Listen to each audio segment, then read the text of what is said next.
গায়ে রক্ত নেই বলে কুলেখাড়া শাকের রস সবাই খেতে বলেছিল, সেই জন্য কুলেখাড়া শাকের রস বসিয়ে দিলাম। বাড়িতে পিসি শাশুড়ি মা এসেছিলেন, পিসি শাশুড়ি মা ডাল ভাতে মাখিয়ে দিলেন। আর এখানে নতুন মিটুলি নিয়ে চলে এসেছে বাজার থেকে, মূলো, মিটুলি, পালং শাক, শিম সব একসাথে নিয়ে ভালো করে একটা সবজির তরকারি চিংড়ি মাছ দিয়ে করতে থাকবো। আর এখানে দেখো আমার পিসি শাশুড়ি মা এসেছেন, উনি কিন্তু খুব ভালো মানুষ এবং অনেক অনেক ভালোবাসেন আমাকে। এই ভালোবাসা কিন্তু আমার নিজের মা যতটা ভালোবাসেন ততটাই কিন্তু আমার পিসি শাশুড়ি মা আমাকে ভালোবাসেন। তো দেখো এখানে লঙ্কা, পেঁয়াজ সমস্ত কিছু নিয়ে নিয়েছে। নিয়ে এখানে ঘটিতে করে আমি ডাল সিদ্ধ দিয়েছিলাম। আর রাতে চিকেন করেছিলাম, ভাত করেছিলাম। কারণ পিসি শাশুড়ি মা আজকে ছিলেন। সেই জন্য এখানে নুন, তেল আমি সমস্ত কিছু দিয়ে দিয়েছি। পিসি শাশুড়ি মা এখানে আ পেঁয়াজ কুচিয়েছে, লঙ্কা কুচিয়ে সমস্ত কিছু কুচিয়ে মাখিয়ে নিচ্ছে। তো আমি এখানে রান্নাবান্নার মধ্যে করেছিলাম রুটিও করেছিলাম, ভাতও করেছিলাম। ১ গামলা রুটি করে নিয়েছি। তারপরে আমি রুটিটা ভিজাতে দিয়ে দেবো। কারণ আমাদের বাড়ি রুটি ধুয়ে খাওয়া হয়। অনেকেই রুটি ধুয়ে খায়, শুধুমাত্র তোমাদের দাদাভাই ছাড়া। কারণ দাদাভাইয়ের রুটি নাকি দাঁতে আটকায় ধুয়ে দিলে। আর এখানে ঘুগনি করে নিয়েছিলাম একটুকুনি। সমস্ত কিছু রান্নাবান্নার মধ্যে দিয়ে আজকে সারাদিনটা বেশ ভালো কাটলো। আর পিসি শাশুড়িমা এসে আমাকে হাতে নাতে প্রচুর হেল্প করেন। এই গামলাটাতে আটা মেখেছিলাম, সেই জন্য গামলাটা অতটা ভালো লাগছে না দেখতে। আর এখানে ঘুগনিও করে নিচ্ছি, ভাতও করে নিয়েছি। দেখো তোমরা আজকের এই রান্নাবান্না কিন্তু বেশ জমজমাট। আর সকালবেলা করে একটা করে পেঁপে আনা হয়। বাজারে গেলে যে যায় সে আনে। তো আজকে এখানে একটা টাটকা পেঁপে আমার শাশুড়িমা নিয়ে চলে এসেছেন পাশের বাড়ির গাছ থেকে। তো এই যে পাশের বাড়ির কাকি শাশুড়ি দিয়েছে এটা, ওনার গাছে হয়েছিল, সবেমাত্র পেড়ে আনা হয়েছে। যেহেতু আমি রোজ পেঁপে সিদ্ধ খাই ভাতের সাথে, মানে আলাদা করে সিদ্ধ করে নিই, ভাতের মধ্যে না। তো সেই জন্য এই পেঁপে সিদ্ধ আনা হয়েছে। আর এখানে ছিল মাছের ঝোল, মাছের ঝাল, সমস্ত কিছু পরের দিন দুপুরে রান্নাবান্না। আর কুলেখাড়া শাকের রস তোমরা অনেকেই খেতে বলেছো। এবার দেখো কাঁচা রসটা খেলে আমি বমি করে ফেলছি, সেই জন্য আমি এখানে সিদ্ধ করে এই রসটাই খাবো। আমার শাশুড়ি মাও খাবেন, তো দুজন মিলেই খেয়েছি। এখানে চাটনি বসিয়ে দিয়েছি। আর নিয়েছি পার্শে মাছ। পার্শে মাছের মাথাগুলো কেন জানি না দোকানদার কেটে কেটে সব ফেলে দিয়েছে। কাতলা মাছ ছিল, কারণ পিসি শাশুড়ি মা এসেছিল।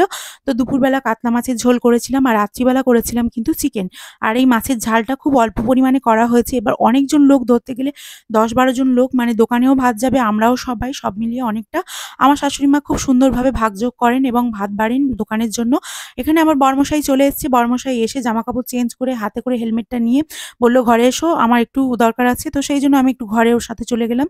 আর এখানে তোমাদেরকে বলেছিলাম ডেকার্স লেন থেকে ভাই অরুণদার খিচুড়ি, আর তার সাথে এই যে আলু ভাজা, বেগুন সুন্দরী, আর এই পাঁপড়গুলো কিন্তু দিয়েছিল।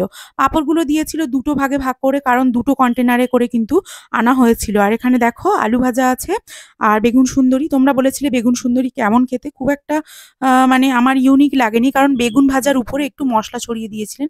তবুও বলবো ভালো লেগেছিল। আর এখানে এই নারকেল, পনির সমস্ত কিছু দিয়ে এই যে খিচুড়িটা আমি গরম করছি, এটা এক কন্টেনার ছিল, মানে ছোট কন্টেনার ছিল যেহেতু, একটা করে কন্টেনার গরম করেছি, তো একজন করে দিয়েছি। তো এই যে এখানে আবার পুঁই মিটুলি নেওয়া হয়েছে, এর সাথে মূলো, নতুন গাছের যে মূলো উঠেছে বাগানে সেই সব মূলো, তার সাথে দিয়েছি একটা ছোট্ট আলু, আর তার সাথে শিম। এই সমস্ত কিছু দিয়ে চিংড়ি মাছ দিয়ে একটা চচ্চড়ি করব।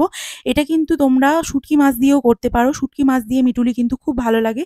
তবে আমার শ্বশুরবাড়িতে শুটকি মাছ খেলে সবাই নিন্দা করে, সেই জন্য শুটকি মাছ খাওয়া হয় না। তো আমি এখানে চিংড়ি মাছ দিয়েই করব। প্রথমে তেলের মধ্যে পাঁচফোড়ন, শুকনো লঙ্কা, তেজপাতা এসব কিছু দিয়ে নিয়েছি। তারপর চিংড়িটা ভাজাতে দিয়ে দিয়েছি। দিয়ে সবজিগুলোকে তোমাদের দেখানোর সময় কারেন্ট চলে গেছিল। তো দেখো এখানে আমি সমস্ত পেঁয়াজ দিয়ে মশলাপাতি সমস্ত এখানে ভাজিয়ে নিচ্ছি। শুধু এখনো নুন হলুদ দেওয়া হয়নি। সব ভাজিয়ে নিয়ে তারপরে সবজিগুলোকে চাপিয়ে দেব। আজকে কিন্তু সারাদিন বেশ বিরক্ত লাগছে। শেষ শীতকালে এভাবে যে কারেন্ট চলে যায় আমার জানা ছিল না। তো যাই হোক, রান্নাবান্না তো করতেই হবে সেই জন্য। তো এর মধ্যে আমি চাপিয়ে দেবো এখন পুঁই মিটুলিগুলো। হলুদ নুন এখনো কিছু দেব না, এর উপরে দিয়ে হলুদ নুন তারপরে ঢাকা দেব। তো আমার এরকম ধরনের সবজি খেতে কিন্তু খুব ভালো লাগে। তবে হ্যাঁ, সবজিটা কিন্তু আমার আজকের খুব একটা ভালো লাগেনি, কেন জানি না। আমার পুঁই মিটুলি খুব একটা ভালো লাগে না, মটমট করে। অনেকে আবার ভালো লাগে। আমার শাশুড়ি মা বলে পুঁই মিটুলি খেতে ওনার খুব ভালো লাগে। তো আমার কিন্তু খুব একটা ভালো লাগে না। আমার পালং শাকটা খুব ভালো লাগে। আর পেঁপে সিদ্ধ দিয়েই আমার ভাত খাওয়া হয়ে গিয়েছিল। সেই জন্য আমি আর এখন কোনো রকম খাবার-দাবারে অতটা লোভ ফিল করি না, বা আমার ভালো লাগে না অতটা আর। তো এই সবজি আমি এখন এক কড়া ভরে গেছে। কি করব জানি না। একটু করে নুন দেবো, একটু করে মজিয়ে আবার ঢাকা দিয়ে রান্নাবান্না করব। তো আজকের ব্লগ ভিডিওটা এই পর্যন্ত। তোমাদের কেমন লাগলো জানিও। আর হ্যাঁ, আমাদের ভিডিওগুলো তোমাদের যে এত ভালোবাসা পাই, খুব ভালো লাগে।